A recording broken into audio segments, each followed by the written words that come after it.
Oh, there they are. You guys coming for the LaFleur. Well played.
Yo, the lies so that you never make it. Hopeless, so it seems. Eyes closed, canvas open wide to embrace your dreams.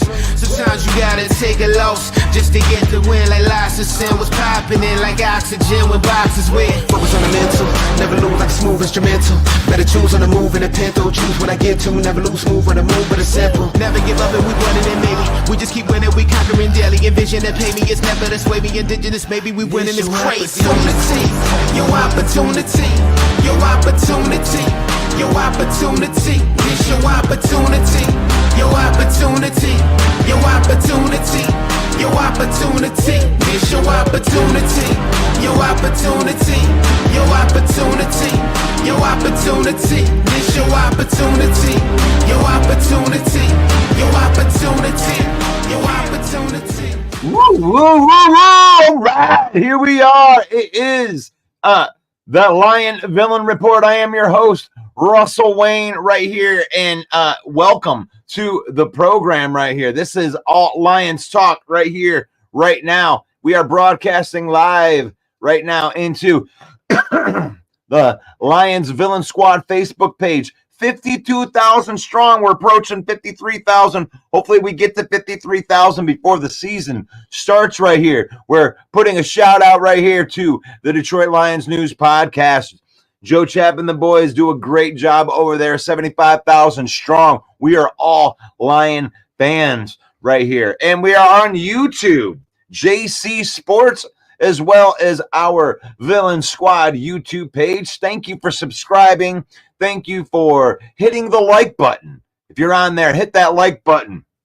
Anybody that's doing anything right here, that is a fan of football talk in the morning. And we're also part of the Huddle Sports Network on Roku. That's ran by a whole bunch of rival fans right here, but that's how we do this.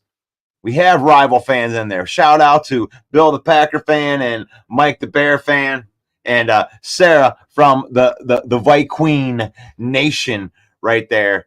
And and we believe in faith, family, and football. That's why we can have friends from the other teams, because I don't have to hate the person. I can hate the team. Faith, family, and then football, in that order. We use football.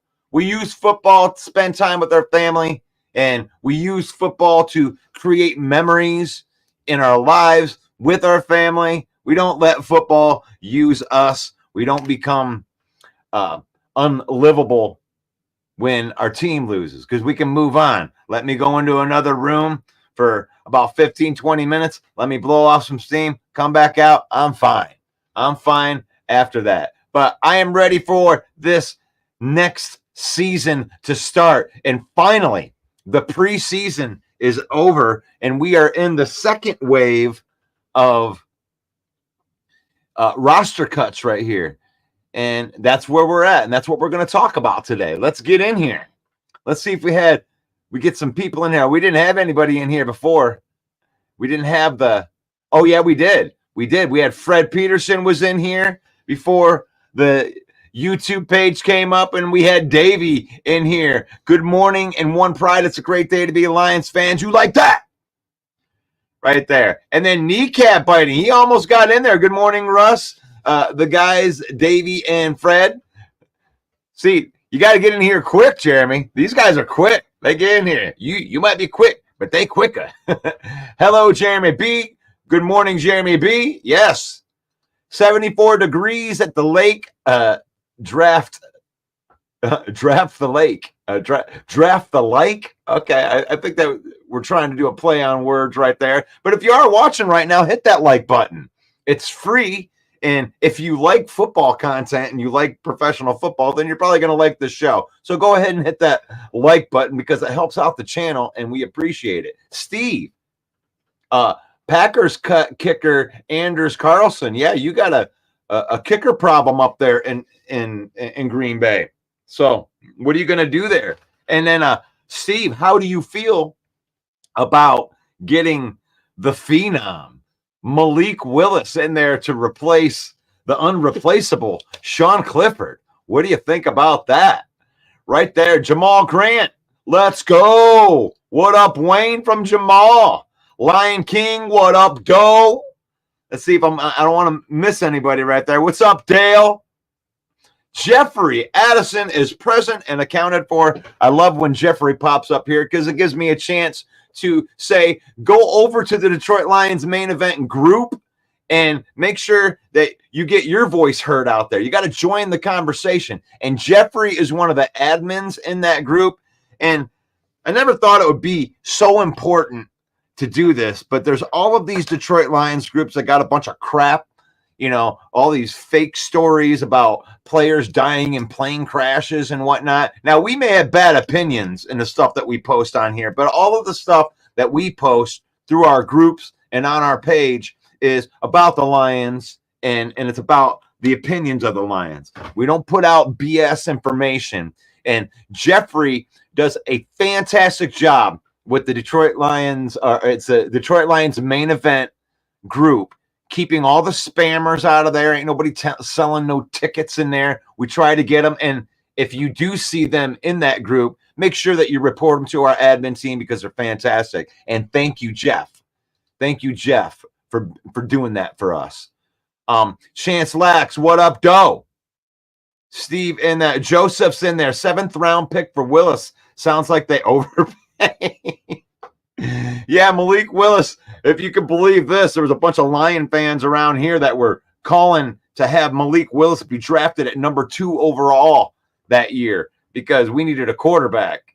We needed to replace Jared Goff, and we were dumb not to go for a quarterback right there. And we took Aiden Hutchinson instead.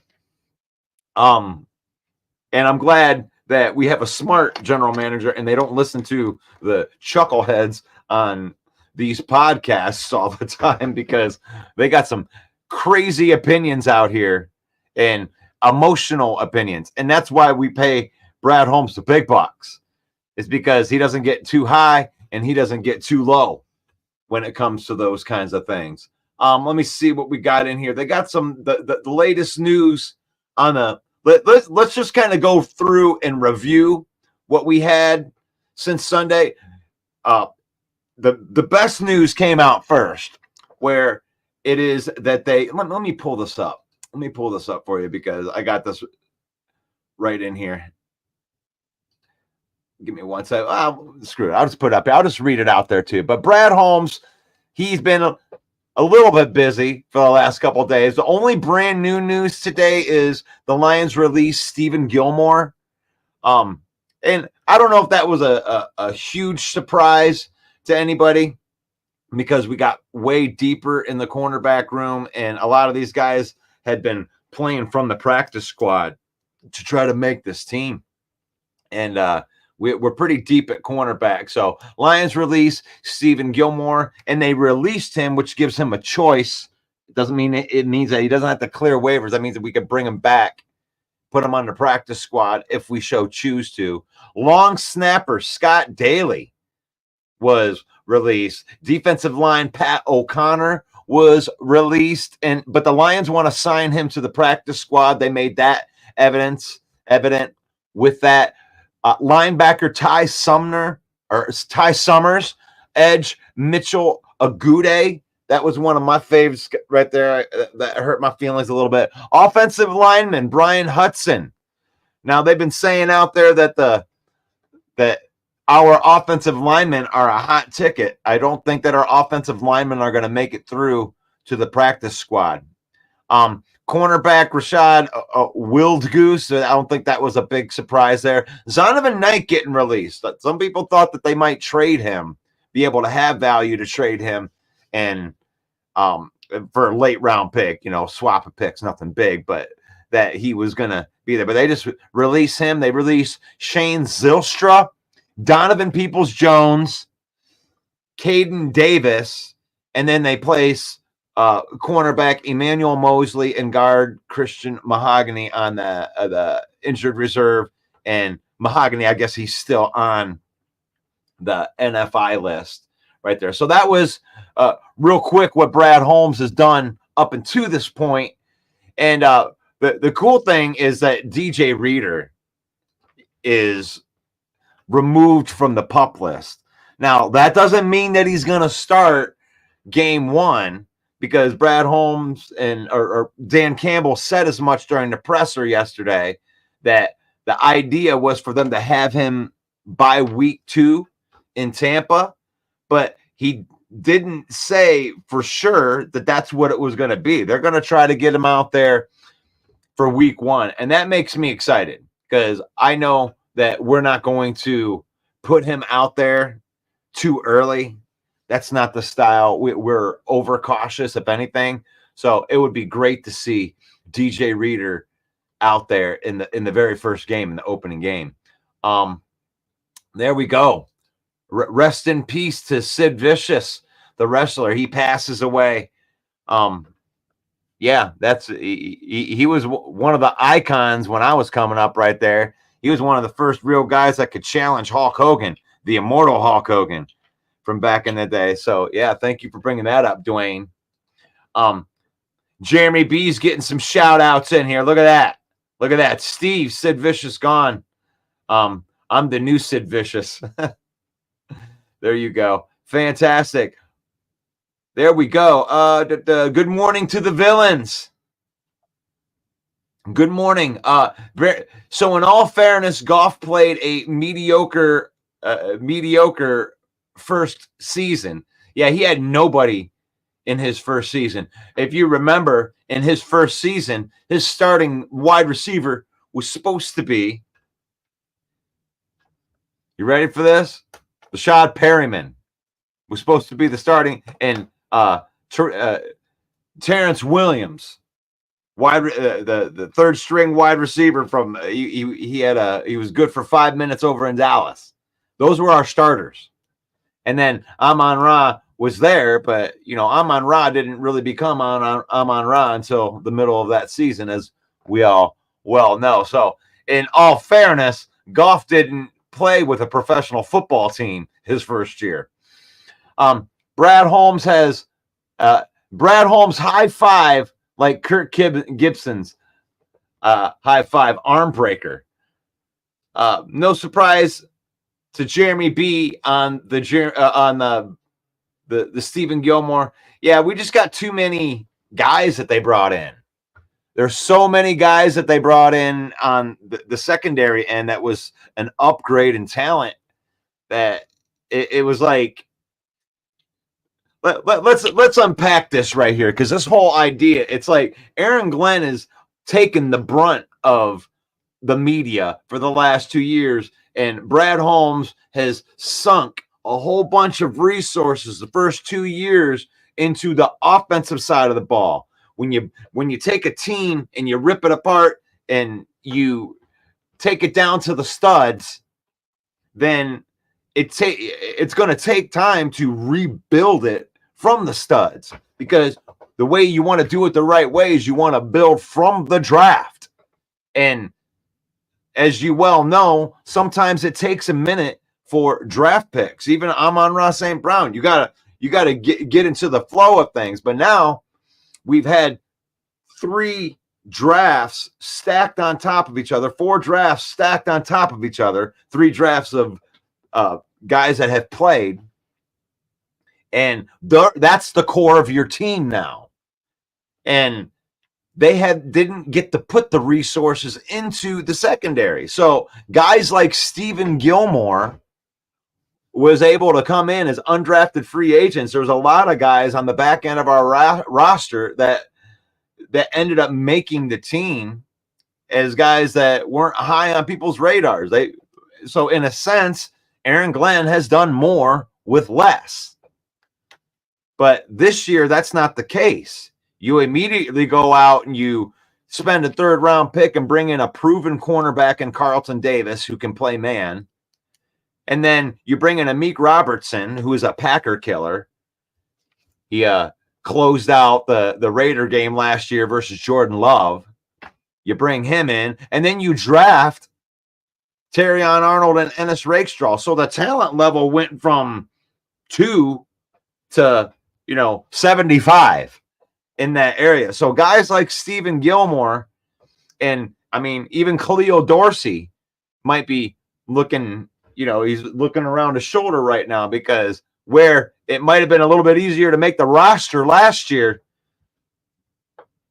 this year there's a lot more competition in there and a lot more guys that ain't going to get cut. So with that being said, Jeremy B, I agree with you. No big surprise right there because of the influx in talent. Can Zylstra sign with whomever he likes? Now, that's the rule. So the rule is, if you're just straight out released, if it's just a release and you're not waived, then you immediately, you could go sign with somebody the next day if you want to. Now, if you are waived, you have to go through, all of the teams, and if everybody turns down the waiver priority, then you can bring them back to the team. So a release is different, because you still have some form of control when you waive somebody. So when you waive somebody, your idea is like, man, I hope this gets through here, because I don't want this guy to have the choice to be able to go somewhere else. I want him on our practice squad. So in a way, it's a way of taking away choice, but then anybody can sign him. But they can't sign him to the practice squad. They have to sign them to the roster. So if somebody's going to claim one of the Lions guys, then they're going to have to commit one of the 53 spots from their roster. So that's the difference right there. And if I'm not sure which one Zylstra is, I'm pretty sure that he was released. So he should be able to sign with whoever he wants. Let me see if I can't find this on here. Zylstra, where are you at? Look in the waving. Okay, so no, he does, him and Zonovan Knight. So both of those guys were waived, not released, to answer your question. So Zylstra cannot sign with whoever he likes. He's got to go through all 32 teams. Somebody can claim him and Zonovan Knight. And that's what I just read. That's via Pride of Detroit. So that's not my pea brain coming up with that. That was reported by a reliable source. Jeffrey says, you know that we have a solid team and good players don't make the top 53. This is a weird thing for Lion fan. Lion fan, this is weird, right? We're not used to this. We're not used to teams clamoring over our offensive linemen that we're, putting out there. We're not going to be able to keep as many of these guys. We're on the radar. Yeah, there you go, Jeremy. Here's a little throwback. Tyrell Williams, Rashad Perryman, Quintez Cephas, and Amon-Ra St. Brown. Yeah. Who is excited about that lineup? Jared Goff is going to crush it. Oh, man, that was some gloomy times right there. And we knew it. I know Jeremy knew it. What are we going to build around? I don't even think we can play competitive football. I think I had them at 5 wins that year. And I overshot it by 2 wins. That was awful times. 2021. You ripped it apart at the studs. I mean, we were so far in dead cap money in 2021 that, you're really going for the going to the dollar store. You're hitting them UDFAs like crazy. Oh, yeah. He had some potential. Yeah, that was scary times. Big Dan Davis says, do you think that Brad Holmes goes to the waiver wire for another wide receiver to replace DPJ or maybe a trade with another team? I'm so glad that you said that because I have this. Where is this? The trade. I'm looking for these guys from Houston. Where's that article? I gotta find that article. But anyway, they were talking about. I remember reading it. The article was on Sideline Report via Brad Berryman, and he was talking about the Lions being able to trade with the Houston Texans because the Houston Texans have a whole bunch of wide receivers that are really good.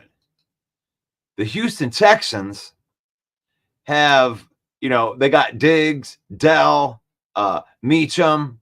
They have like 5 guys that, and they don't have enough balls to go around there. I mean, these are legit number 1 or number 2 guys over in Houston with those. So I think that that's a possibility. You could see him working some magic because of all of those wide receiver cuts from yesterday. And I put Shane Zylstra in that big pass catching category along with Donovan Peoples-Jones, along with Caden Davis, the bigger body guys trying to make the team, and they let all of them go. And that looks good for Isaiah Williams, who has been kind of the camp darling right here. But I would say that he is going to look through it. He's not doing his job if he doesn't at least look through and try to make, some kind of move right there. But if not, then I think that he's more than willing to go into the season with the 4 guys that he's going to keep on that roster. Maybe Therese Fountain makes it as the 5th guy on the roster, but we'll have to see on that. Yeah, Quintez was good at 50-50 balls. He got injured and was never the same after that. He came down. I think he broke his collarbone the one year. He came down wrong. David says that the foundation is the most important part of building. It is. You have to, and it isn't just going and getting a free agent and throwing a Band-Aid on something that needs stitches. You made a comment like that earlier. Dan Campbell was talking about you don't want to put a Band-Aid on something that needs stitches. And he's alluding to, spending $25 million a year on a guy that didn't play here last year. That's not your foundation. You shouldn't be building your foundation with guys outside of the walls of Allen Park. You're building your foundation. You saw how they want to build their foundation. You draft the guy, and if you work your ass off for 4 years, they're going to reward you if you're one of the best players on this team. And, oh, man, you don't have much cap, all that. The cap is a myth to a certain point. And if you have a fluid salary cap, and one of the things that makes the salary cap a myth is the fact that the salary is going to go up by 10% every year. They're going to keep increasing the salary cap. So indirectly, you're getting money every year without having to do anything to build the team. So all these talks of, oh my God, you paid too much money. They paid Jordan Love too much money. Oh my gosh, they paid these guys too much money. It's ridiculous. It's nonsense. Nobody gets paid too much money in the NFL. You're just next. Like, you're the next guy to get paid. Now, how do you get related to somebody that spent too much money on a contract? Is when you sign the guy to that said contract. Now, if Jordan Love doesn't come out and perform like a top 10 quarterback, or Jared Goff doesn't come out and perform like a top 10 quarterback, then you're going to hear, oh, they spent too much money, right? But if he plays well, nobody says anything about that. At one point in time, Jared Goff signed the richest contract in NFL history when he was playing for the Rams. That was the contract that he just extended. That's the contract that he just added years to. That's the one that got the extension. Oh my God, they spent too much money on Jared Goff. Goes to Super Bowl, goes to another NFC championship. And then by the end of that contract, him getting that $32 million cap hit, I remember that in 2019. Oh my God, what are they going to do? What are they going to do when they had to spend $32 million in cap that year? Well, if he plays well, you see what they're going to do. They're going to extend him. And it's going to seem like a bargain in 5 years. All of these contracts. If Jordan Love is still playing for the Green Bay Packers in 5 years and hasn't signed an extension yet, they're going to look at that contract and be like, oh man, that's only a $50 million cap hit right there. At least it's not 75. What is the new guy going to do? That's a $75 million cap hit. You know, it just goes on and on and on. That's all it does. So nobody gets overpaid in the NFL. People underperform their contract, but if you're getting paid in the NFL, you're next. You're next. It's your turn. And if you're a top tight end, then you're going to get paid like the top tight end in the league. If you're a top running back, then you're going to get paid like the top running backs in the league, however they're getting paid. It's all good. The foundation, the most important part. Lion King said Goff's first season scrub talent, but Goff couldn't elevate lesser player. Sorry, but facts is facts. I'll understand how you can come up with that. How do you come up with that? How he didn't elevate players? He had a 4th round draft pick, and Amon-Ra St. Brown, that didn't know where the locker room was the first year. What do you mean he didn't elevate players? He elevated everybody. He elevated Khalif Raymond. He elevated Amon-Ra St. Brown. He elevated 3 tight ends last year, not named TJ Hawkinson.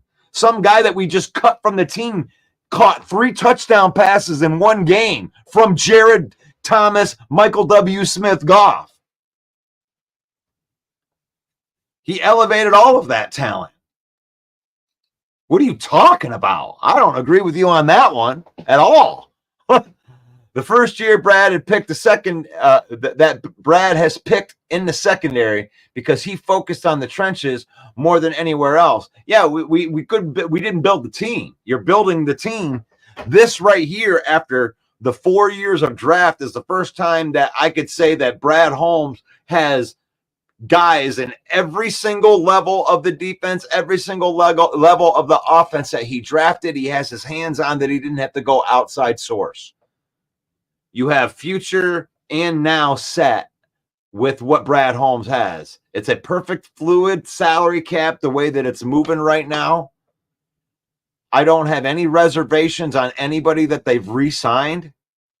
Jared Goff is the leader of this offense. He wrote the offense with Ben Johnson. He might be the most important cog right here. He's an elite distributor of the ball. And when he's protected, his decision making is as good as anybody in the NFL. It is good. And you could say, well, anybody that's protected is better. For sure. Yeah. But when put every quarterback into the exact same situation, Jared Goff's going to make elite decisions in the same situation. And now from this draft, now that they've been able to focus and bring in experience and young guys in the secondary, you already had young guys in the back end of the secondary. You got young guys on your linebacker core. You got young guys on your defensive line core, all three levels of the offense. So this is the first of what I would call like a 3-year super window for the Lions, because the team ain't going to be that much different next year either. They're just going to keep on going. Joseph says the 6th round pick and a cheese tray and bubble. Are you guys still ripping on Malik Willis over here? Packers cutting some players here, according to Steve. And by week 10, we started to see chemistry with Goff and St. Brown. I think that Goff should absolutely get some credit for St. Brown. I think they are like they're locked. They're locked. It's Marvin Harrison, Peyton Manning. It's like these two guys are going to be forever linked together. They're going to be playing here for the next 5 years together. And I think they're going to break some records. So, I mean, but miss me. Miss me with any of the critiques on Jared Goff, who's been playing as one of the best quarterbacks in the league for 2 years now. I mean, top 10 is unnegotiable. I can't let anybody talk me out of a top 10 quarterback the last 2 years for Jared Goff in this system. So this is a what have you done for me lately league. What have you done for me lately? That's right. And what he's done has been amazing. And any Lion fan should be happy to have Jared Goff on this team right now. Jeremy B says that he has a feeling that we're going to hit this waiver wire. And he should take everything into consideration right there. Ooh, look at that. That's an interesting take right there. Mike Fisher. Like that. You like that. Mechie third with a reunion with J-Mo. Interesting. They probably wouldn't have to overpay too much for that. That might, I don't know what they would be charging for a guy like that, but you definitely don't want to like let these guys go. Obviously, the value of the player is going to come way down since you're at the back end of this roster. And if you're going to waive the guy anyway, that's the choice. You got to get the roster down or you're going to cut a different player. So we could get Mechie the third on a discount. And that's an interesting thing because it's a young guy that even seems like something that Brad would do right there. Big Dan Davis says, Russ, if Brad Holmes does call Houston about one of the wide receivers, give me Noah Brown, Xavier Hutchinson. Both guys are 6'2", 6'3"-ish. Wide receivers are downfield threats. Brown was one of Stroud's favorite targets. Yeah, they're loaded over there, Big D. That's Big Dan Davis right there. That's a good point right there. And we're looking for that big guy. We're looking for the X receiver that not only can stretch the field. We don't really need a field stretcher. We got a field stretcher, but we definitely need a guy that can go up and get contested balls. That's one thing that we've really been missing from this offense in the last. I mean, it's a top. What am I really complaining about here? A top 3 offense in the league. Oh man, we really need a guy that can get contested balls. I mean, it's a luxury at this point. It's what Dan Campbell called it in the press conference. A luxury. It's a luxury. We'd love to have a guy that can go up and get it. That would be a nice little hors d'oeuvre to have with the full course. Lions going 5 wide with all slot guys.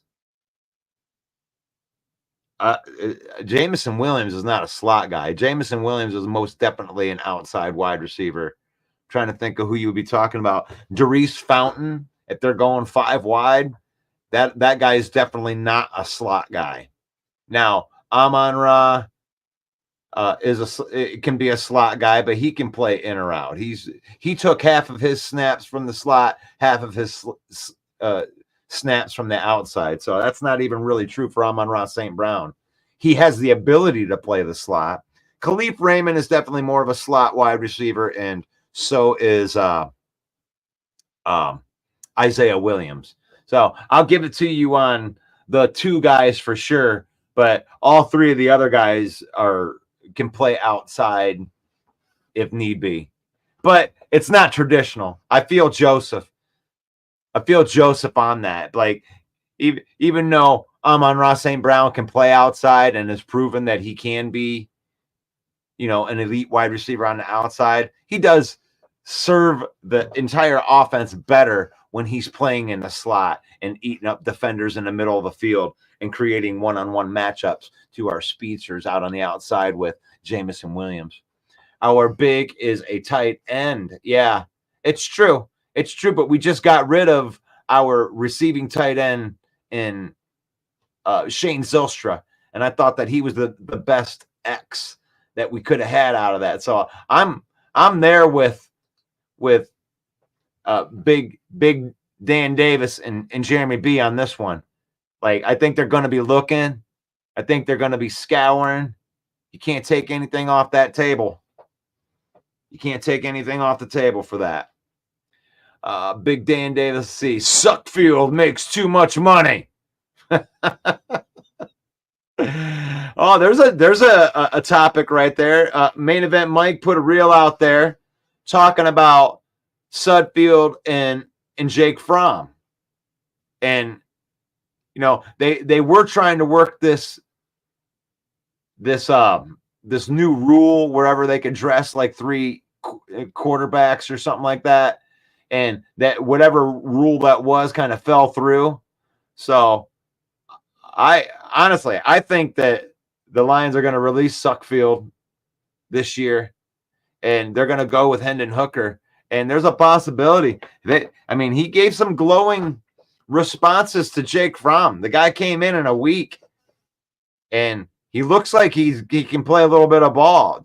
Like, if we can get this guy on our practice squad, Hendon Hooker as the backup with Goff going into the season, I'm good with that.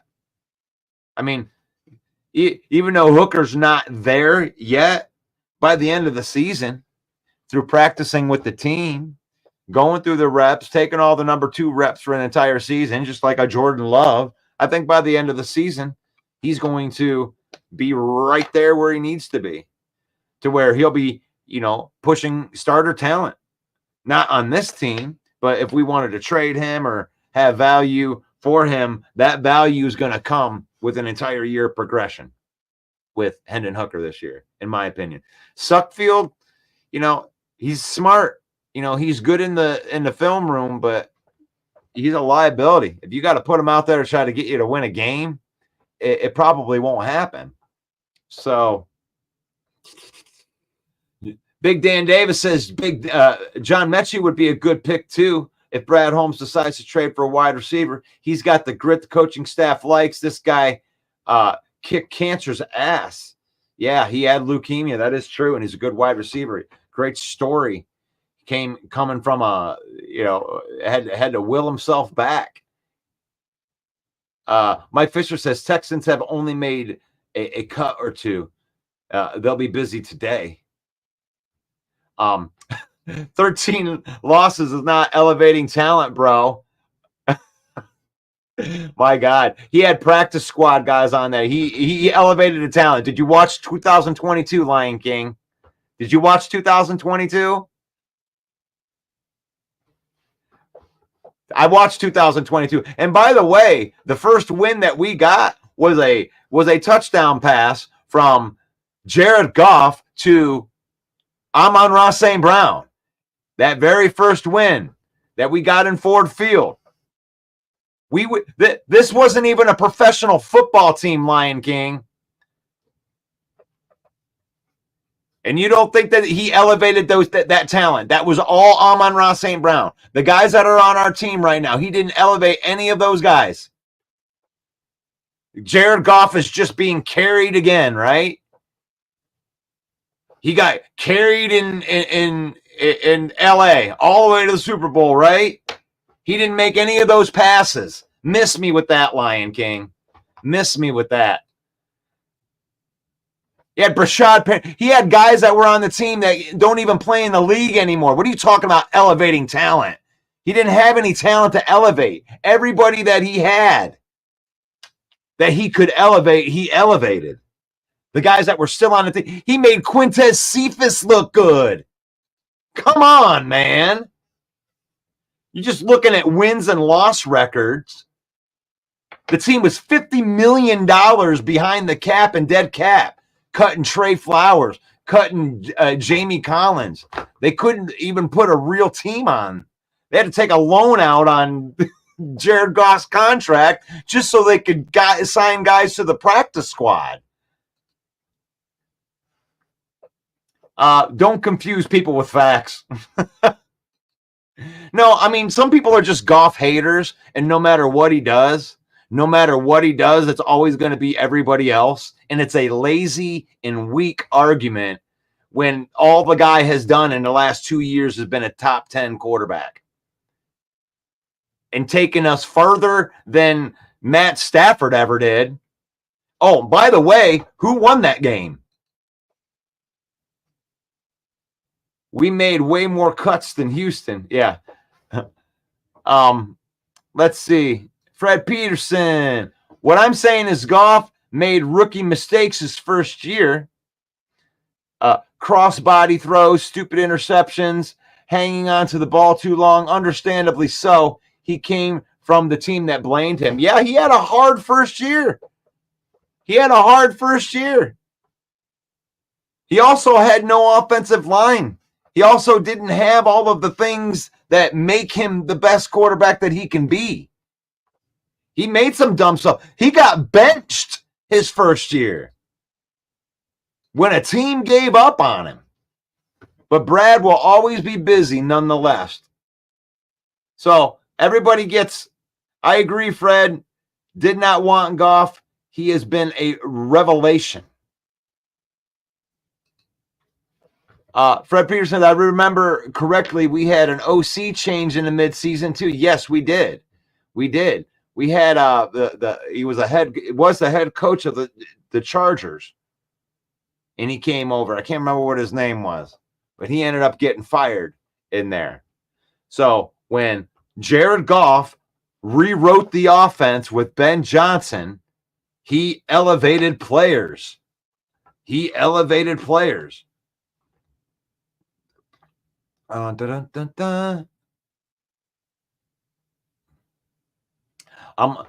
needs an X? I think that you guys are just talking with each other.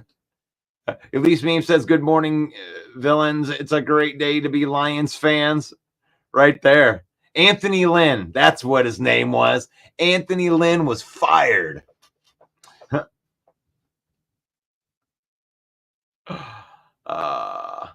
I didn't miss your reply, but when you guys are talking to each other, I'm here to run a show, Jeremy. I'm here to run a show off of what we're doing.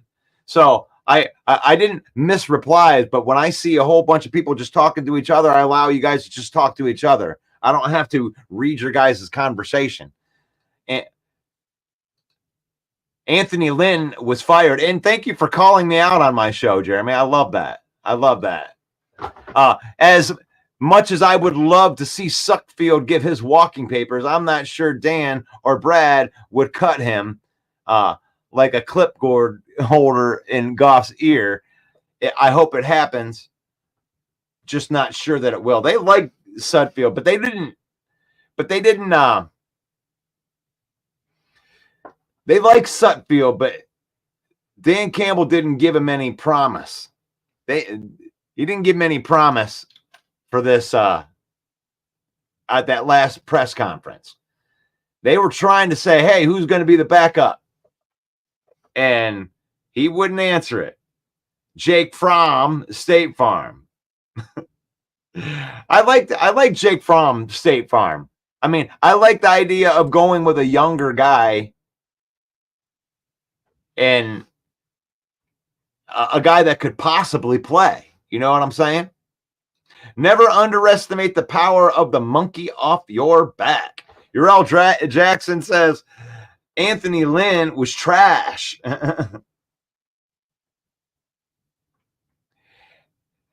Jeremy, with all due respect, sometimes when I'm looking through these comments and I just see it's Jeremy, I have to like go through. I got to look for other people's comments on here. So I don't know in here what info that I'm looking for. Sam Laporta not a receiving tight ends.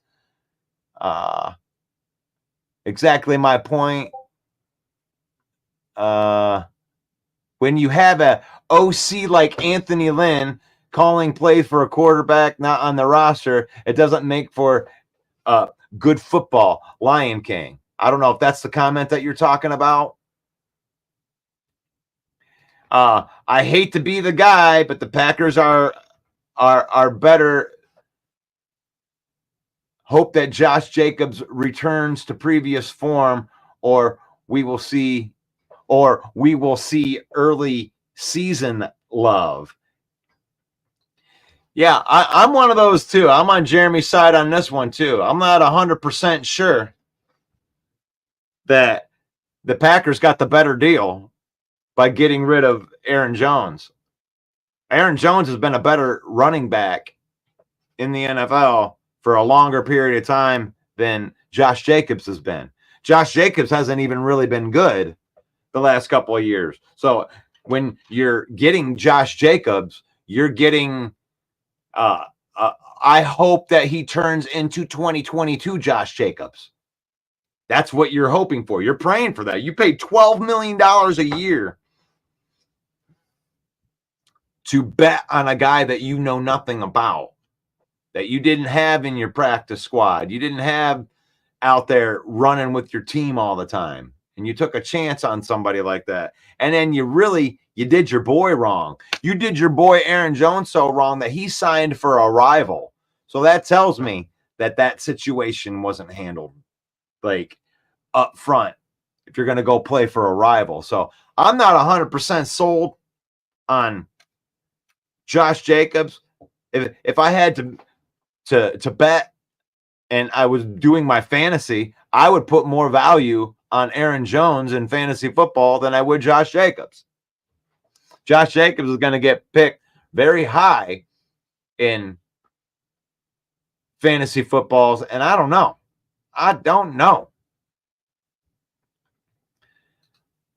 Let's see. The Lions are protecting intellectual property in Sudfield's brain. That is a good point right there. That's interesting. That's an interesting one right there. That is true, Russ. He's going to give no problems. I'll do a backflip if Sudfield is out, and almost hate him as bad as Tim Boyle. Yeah, I don't like these clipboard carriers. We've dealt with that too much here in Detroit. You know, Dan Orlowski. Oh, wow, he sure loves to follow Matt Stafford around and carry his garbage, pick up after him. Here, can I do anything more for you, Matt Stafford? Can I do it? Can I watch some film with you, Matt Stafford? And now you get Sudfield, who is Goff's version of that.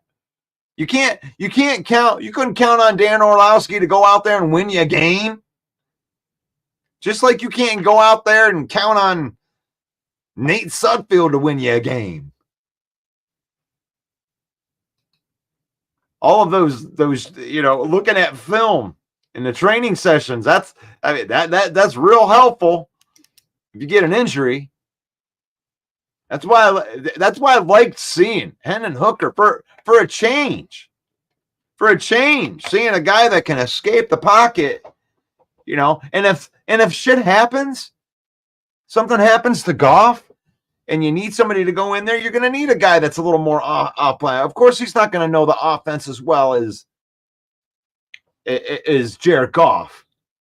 But Hooker's going to be able to go out there and make a play if he needs to make a play. Jake Fromm looked like he had a little baller in him. He looks like he's not afraid to pull the trigger and throw it to the playmaker. And a lot of times that's what it is if you hold on to the ball too long. And you saw Hooker going through that at the beginning. If your first read ain't there, second read ain't there, third read ain't there, get the clock going, then you know. And he took some sacks at the beginning. Sometimes you got to learn shit the hard way. But I believe that Hooker could come in, do some handoffs, run the offense. You got that from him. It's all preseason. Yeah, exactly. It's all preseason. And if Hendon Hooker needs to take snaps in the midseason because Goff went down, he's not going to be playing with the backup center and a backup tackle that ain't going to be on an NFL team or a backup running back. He's going to be playing with Frank Ragnow, Penei Sewell, Taylor Decker, with Amon-Ra St. Brown as the wide receiver and Sam Laporta. That's what Hooker's going to be playing with if he has to go in the middle of the – and based off of what I've seen enough there. He knows how to go through the reads. He knows the offense good enough, and those guys are going to be good enough to get more open. Who's willing to trade a big body receiver to the Lions? Let's go. Our Detroit Lions 3.5 favorite now, and the Los Angeles Rams win. Urel Jackson, week 2, our Detroit Lions 6-point favorites over the Tampa Bay Buccaneers, win over the Tampa Bay Buccaneers. Like that. You got your money out there. It's the power of love. Urel Jackson, favorite, go to 2-0 and start the season. Let's win game 1 first. Let's go. Packers have absolutely no depth whatsoever. After the starters, it's really bad. I don't know if that's true, but they didn't play very well in the Denver game. But the Packers, the biggest thing that I think that they're not talking about because they don't want to see it is you change defensive coordinators, and you change defensive coordinators to a guy that isn't well known in the NFL world, but he's more well known to Matt LaFleur. So Matt LaFleur hired his buddy as a defensive coordinator and then switched their scheme from a 3-4 to a 4-3. So to me, the whole defense and that whole schematic deal that's up in the air. I mean, I don't know what to expect out of that. I don't know if Rashad Gary is going to play good in a 4-3. Is he a small end that's been used to playing a big end? I mean, I don't know. So the question marks that are there is the continuity things. Is Josh Jacobs going to be better? Is that offensive line going to be better with these new guys? Is Jordan Love going to be able to maintain the magic, right?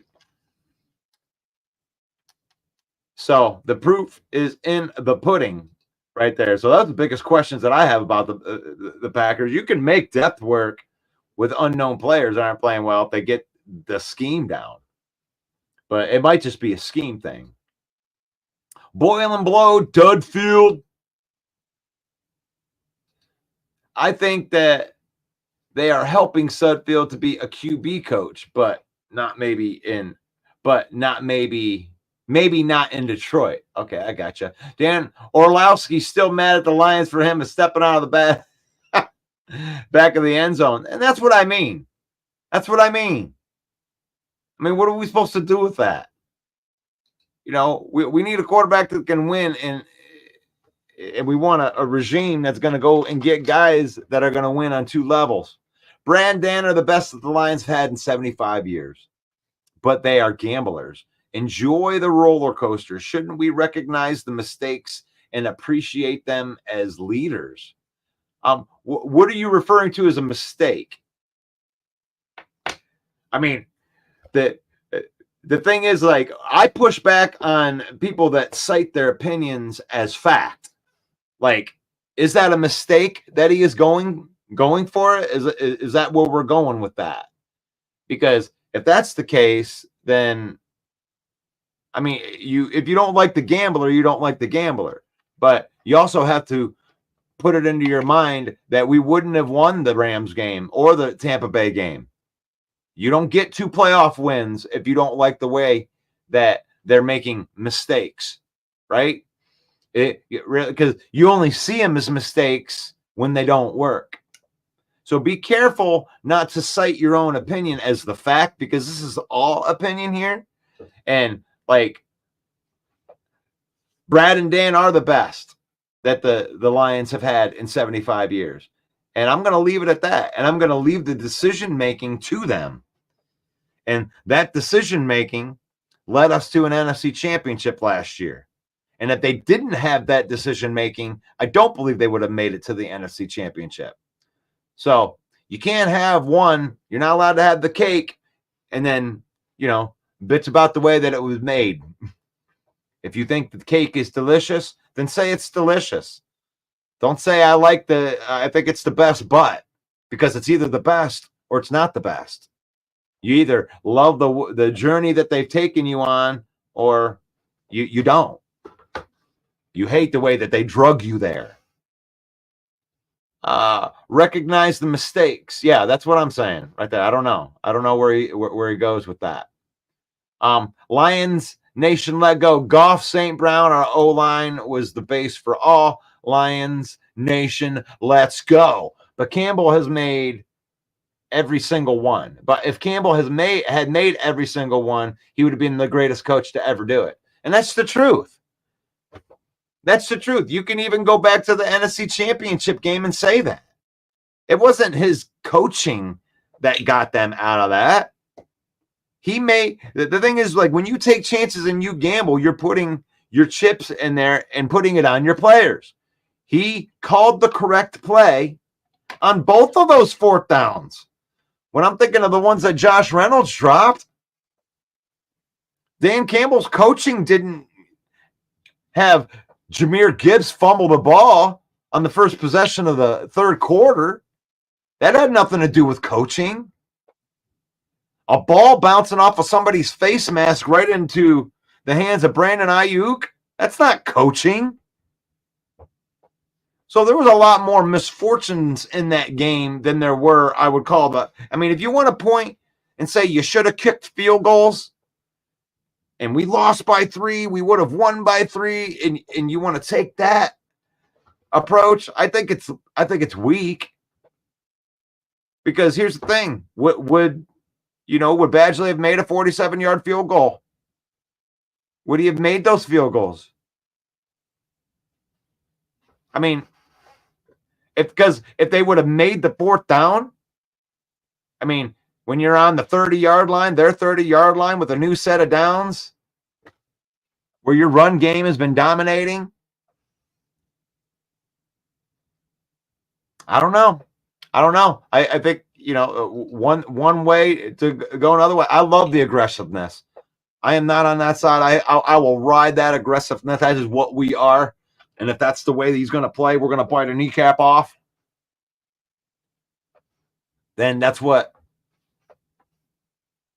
coach. Six combined sacks. Week 1 prediction. I'm excited to see this defense, Jeff. I'm excited to see this defense in the way that it is. I was talking to my friend Tim the Tool Man last night on my back porch about how excited I am about this defense. Because of the additions in the secondary, they are able to move Brian Branch to his natural position at safety. And Aaron Glenn has said as much, that this defense is designed so that the safety will have opportunities to make plays on the ball. And you can see evidence in that in the Ifeatu Melifonwu last year. Brian Branch is an instinctive player, and he's going to get unleashed within this because he doesn't need to play slot corner this year. He can play the safety position. And then you got Rake Straw and Amik Robertson competing for that slot position. And then Jack Campbell gets to start the season in the middle linebacker position. They drafted him last year, and he had to work his way onto the field because that's what we do here in Detroit. But now he's in his natural position. And now you're going to put DJ Reader right next to Aleem McNeil, and that's chaos. That's insanity. Because I'm telling you what, DJ Reader is him. And when you watch just put the film, just put the tape on, okay? You want to watch some tape? Just go watch a highlight film with DJ Reader in it. And you'll see what I see, which is you can't not double team this guy. If you don't double team DJ Reader, he's going to mess your play up. That's the bottom line. Nobody can block him. Nobody has been able to block him without double teams. There's nobody that's like, but we're just going to put this said center or guard on DJ Reader. Doesn't happen. You have to double team him, and he can hold double teams and still play the run. Aleem McNeil's the same way. You're going to put those two next to each other. Guess what that means? More importantly than anything else is our most double-teamed guy last year, Aiden Hutchinson. They're not going to be able to double-team him like they did. Aiden Hutchinson is going to get more one-on-one looks this next year than he did his first 2 years combined. That is a scary thing for offenses to really worry about right there. And then you got sticky cornerbacks that are man coverage cornerbacks. This defense is going to be aggressive. I think this defense is going to take chances just like it did last year. But here's the difference is we got guys that can cover. I think that the cornerbacks are good enough to give that defensive line at least another 3 seconds per play. They'll be able to be that sticky. And it is hard to stick on guys, but that's going to make more sacks. You think Aiden Hutchinson last year, who led the league, or I should say top 3 in pressures in the league, you think Aiden Hutchinson might benefit from an extra 3 seconds to go get the quarterback? Jonah Jackson couldn't miss 4 weeks. How'd that one work out for you? Dang. That sucks. I hate to see the injury. But they paid him $17 million a year to be there. And that's the exact reason they didn't pay him here.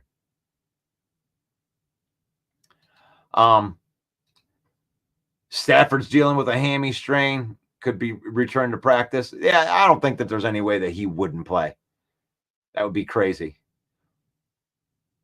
Which site posts update the soonest? I use Pride of Detroit. They got like this. They have like an updated one article that just kind of they just keep updating it. The 2024 cut tracker. And so far, it's still just Stephen Gilmore right now. The only new news from this morning. Lots of hard cuts today. Gosh, 5 hours. 5 hours, and we're going to know. And we're going to know who is going to make the final 53-man roster. And there may be some moving around. Like this whole, trying to trade guys. It's all good. Shane says we should have cut Emmanuel Mosley. Why? Why would you cut Emmanuel Mosley if he could, you paid him and you got a injured reserve spot. And, he could recover from the injury. Do we give up on him now because, injury 1, done. Injury 2, done. Injury 3. Oh, okay. Well, now that's too much. Now you've been injured too much. The injuries weren't related. That's the only reason why I say keep him. Stay aggressive. People wanted us to take the field goal with a kicker who has less than 50% outside when he isn't kicking in the thin air of Denver. Wow. Yeah. Wait, there really I don't think it had anything to do with I believe in my kicker or not believe in my kicker. I think that Lion fan, we're just going to have to deal with this, okay? Like, can we get a coalition of Lion fans, villains? We get a coalition of Lion fans and villains that understand that our coach is aggressive. It isn't because he doesn't trust the kicker. It isn't because he doesn't trust the trust the defense or trust the offense or trust the coaching, or he doesn't believe in a player. He's just the aggressive guy. He's playing the analytics that actually are the better analytics. They've been saying it for years that going forward on 4th down in less than 3, you have a better chance of winning if you get that 4th down than you do if you kick a field goal. That's analytics that have been there for years, and people have ignored it because they're traditional football heads, right? I'm a traditional football head. Sometimes I'm just like, oh, you don't give points up. I grew up in that mentality. But the numbers say that if it's 4th and 1 and you're on your own 20-yard line, you have a better chance to win going for it and getting that 4th down and taking a chance to get that 7 points than you would to kick the field goal and give the ball back to the defense by only getting 3 points. And Dan Campbell plays that line. And maybe even a little more aggressive than that. So it would have been nice to get Caldwell as our DC. Aaron Glett is bad. Like, I don't even know what to say to that. Ricky Bobby, I don't know. Is this a troll account? That can't be real. You can't be serious about that. You do realize that Caldwell's an offensive coordinator, right? Like, even if that was a smart thing, I don't agree with the Aaron Glenn being bad either. But you would rather replace our defensive coordinator with our ex-head coach offensive coordinator who hasn't even coached in the league? You can't. That's got to be a burner account. That can't be a real comment. People wanted us to take the field goal. Okay, you already said that. Stay aggressive. Shane Rogalski. Shane Rogalski. We should have cut Emmanuel Mosley. God, see, this is what happens when I go back and forth on these things. Ricky Bobby, I got to see if this is a real account right here. Brad Holmes is BB is a great slot as a rookie. If the year 2 jump should help him. BB is a great slot. Okay. I don't know. I'm still thinking that. Stafford needs to leave his wife at home. She's making him look bad. Oh, Bates actually made somewhat of an impact this season for us. Bates is a scary proposition for me. I mean, that dude might kick a 75-yard field goal this year and then miss a 31-yarder. And I don't know if I like that all that much. I mean, there's part of you that just wants to go and say, hey, let's just go get Patterson. Let's just go get a guy that's really, really good from, 45 and in and leave it at that. But no. I was saying what the fans wanted Dan to do, not that Dan didn't trust Badgley. Okay.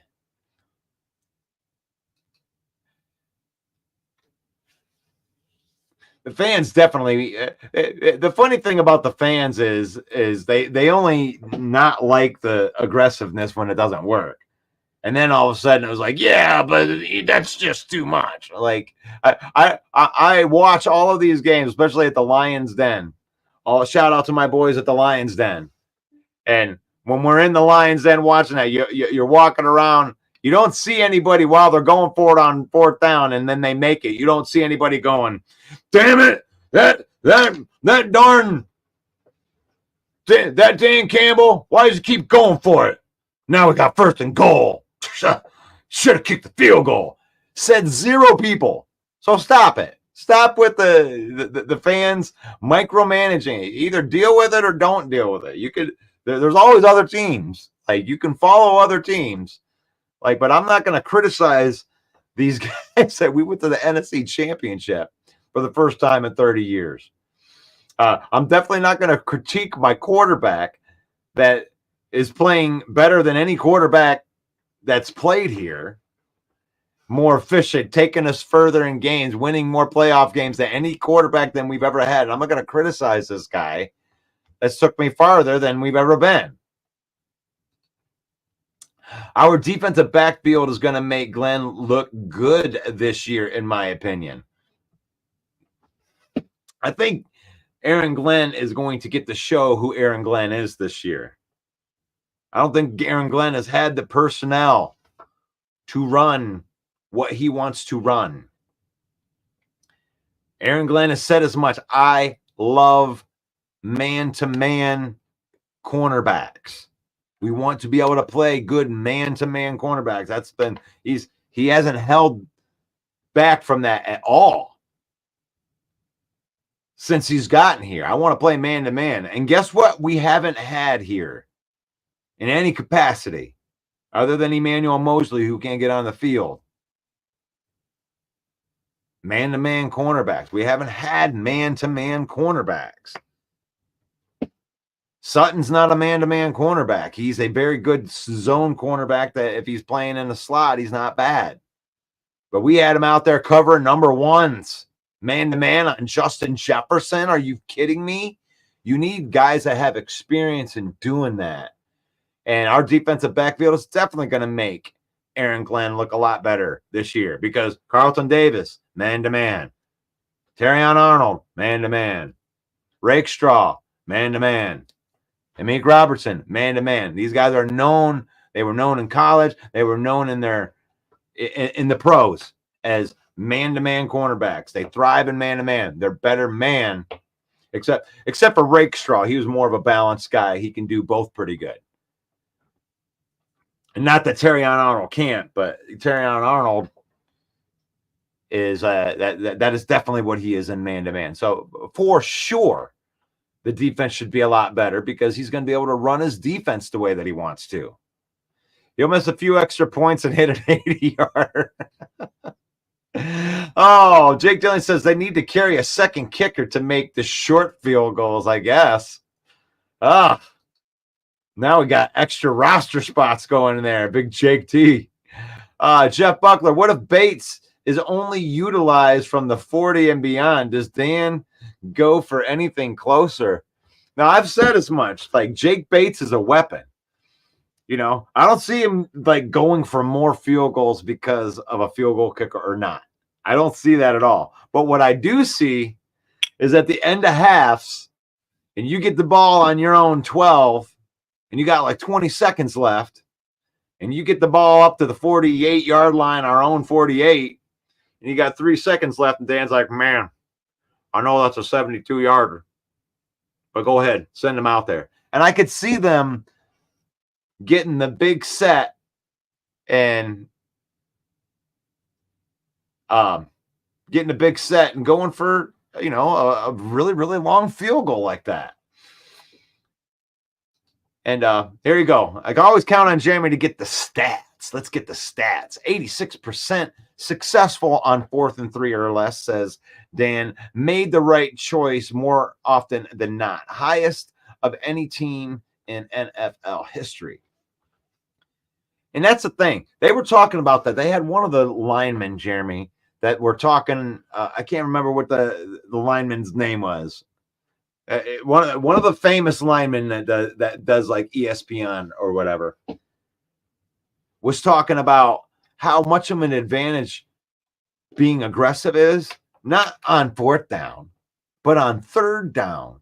Like if your mentality, just think of the defense, it's 3rd and 11, and you got 2 wide receiver set. These guys are trying to play like a prevent defense. They're on their heels because they think they're going to go try to rush the quarterback because they think you're going to pass the ball. All of a sudden, you just turn the ball around and hand them off. Damian Woody was the ESPN guy. I hope that's the right one. But if you have a chance, go and check that out. Talk about the advantages of going for it on 4th down. Has its advantages on 3rd down. Because, if you're running the ball, just think about it just with science, right? If you're got your head down, you're ready to come rush the passer, and you're ready for the offensive lineman to do one of these to try to stop you from running, and all of a sudden it isn't that. Like you're trying to do a pass rush move, but all of a sudden the offensive linemen are running downhill, and they attack you instead. It completely throws you off balance. And that's why I think that you see those 3rd and 11, trap handoffs go for 9, 10. Sometimes they even get the 1st down on the run going like that. But you totally catch teams off surprise. And you're going to really confuse teams on 3rd and 4th down with that this year. Because here's the thing. If you get 9 yards on that run, 8 yards on that run, that 3rd and 11 becomes a 4th and 3. Well, you knew you were going for it anyway. You got an easy 8. It might have been an easier 8 to get than the pass. So it gives you more advantages of going for it on 4th down than just getting the 1st down and keeping the drive going. It's a mentality too.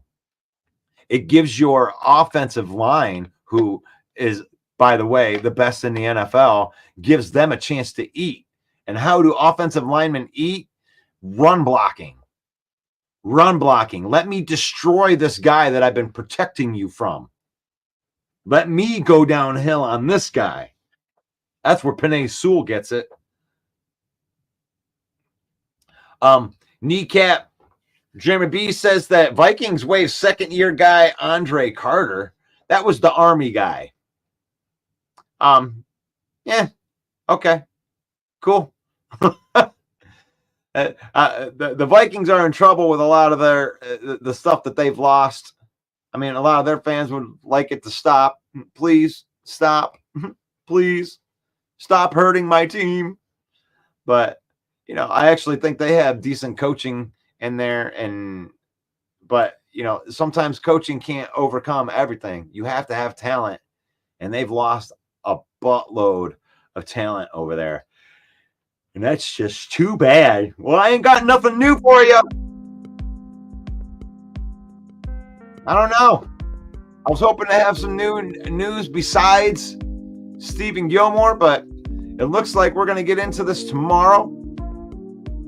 And for sure, because at 4 o'clock today, they're going to finalize the roster. So tomorrow's show might be the easiest show ever. to prepare for. And we're going to prepare for going through the roster. We're going to go through the 53-man roster tomorrow during tomorrow's broadcast. Lions Villain Report, 10 a.m. every morning. You can see characters in these comments. Some of them have their own shows, like Jeremy B. You could check out Jeremy B on the Huddle Sports Network for his shows. The Huddle Sports Network on Roku. We're trying to move up in the world. We appreciate those guys. They turned into a pumpkin now at 11 o'clock because Ken and Ken is in the morning. That's Chicago Bears. That's their homer show. This is my homer show for the Lions. We're broadcasting live into the Lions Villain Squad Facebook page. Thank you to the 52,000 villains that are taking this villain-like journey with us.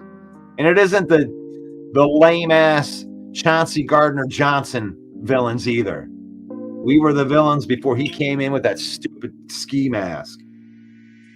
We're the villain that Brad Holmes wore on his interview that said that we are the villain. We want to be the villain of the NFC North. We are the villain of the NFC North because they're chasing us now. The Lions are the villain of the NFC North, and unfortunately, the Kansas City Chiefs are the villain of the NFL. And we got to do something about that. Thank you to Joe Chapman, boys, over at Detroit Lions News Podcast. 77,000 Lion fans strong up in that spot. Join the conversation. Make sure that you join the conversation, especially on our Facebook page. We have all kinds of pictures and other ways to engage, answering questions. Sometimes the questions are fun, sometimes they're dumb, whatever. But we're just trying to create football conversation here, and we appreciate you guys jumping on here with us and creating a football conversation with us. And it's faith, family, and football.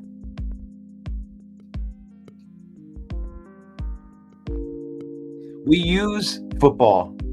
We don't let football use us. We use football to create memories, spend time with our family, and we don't let football use us. Because we have Packer fans on here and Viking fans and Bear fans on here. We don't hate on the person. We love the person. We want to be able to love on you, but we want to be able to hate your team. So that's the deal. Faith, family, football, in that order. And may the Lord bless you. May the Lord keep you. May the Lord shine his face upon you until we meet again for Football Talk. Lion Villain Report. See you tomorrow. Peace out. Hey yo, the lies so that you never make it. Hopeless, so it seems. Eyes closed, candles open wide to embrace your dreams. Sometimes you gotta take a loss just to get the win. Like lots of sin was popping in like oxygen when boxes wet. Focus on the mental, never lose like a smooth instrumental. Better choose on the move in a pinto. Choose when I get to, never lose smooth on the move, but it's simple. Never give up and we running it maybe. We just keep winning, we conquering daily. Envision that pay me, it's never this way. We indigenous, maybe we winning this crazy. Your opportunity, your opportunity, your opportunity, it's your opportunity, your opportunity, your opportunity, your opportunity, it's your opportunity, your opportunity, your opportunity, your opportunity, it's